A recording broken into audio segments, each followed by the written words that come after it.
Hello friends, இன்றைக்கி என்ன எங்கள் வீடியோவில் பார்க்க போகிறீங்கன்னா மத்தியானம் எங்களோட லஞ்சு தாங்க.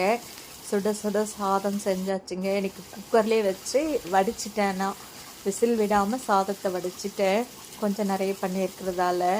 அப்புறம் பார்த்திங்கன்னா உருளைக்கிழங்கு ஸ்பெஷலாக ஒரு மசாலா அரைச்சி அதை போட்டிருக்கேங்க. சூப்பராக இருக்கும். அது வெறும் தண்ணி சாம்பாருக்கு, தக்காளி ரசம் இந்த மாதிரி இதுக்கெல்லாம் ரொம்ப நல்லாயிருக்கும்.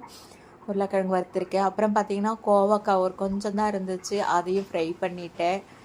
அப்புறம் பார்த்திங்கன்னா இன்றைக்கி முருங்கைக்காய், கத்திரிக்காய் சாம்பார் வச்சுருக்கேங்க. இந்த சாம்பார் தூள் நான் சேல்ஸ் பண்ணுறேன், உங்களுக்கு ஏதாவது வேணும்னா சொல்லுங்கள். அப்புறம் சத்து மாவு, ஹேர் ஆயில் இதெல்லாம் சேல்ஸ் பண்ணிகிட்ருக்கேங்க. இந்த சாம்பார் தூள் வாங்கி ஒரு முறை வாங்கிட்டிங்கன்னா அப்புறம் வாங்காமல் இருக்கவே மாட்டேங்க. அந்த அளவுக்கு சூப்பராக டேஸ்ட்டாக இருக்குங்க இந்த சாம்பார் தூள். அதை போட்டு தான் இன்றைக்கி நான் சாம்பார் வச்சுருக்கேன். கத்திரிக்காய் முருங்கைக்காய் சாம்பார் வச்சுருக்கேன். அவ்வளோதாங்க. இந்த வீடியோ பிடிச்சிருந்துன்னா கண்டிப்பாக லைக் பண்ணி ஷேர் பண்ணுங்கள். என்னோடய சேனலை கண்டிப்பாக சப்ஸ்கிரைப் பண்ணுங்கப்பா ப்ளீஸ். பாய்.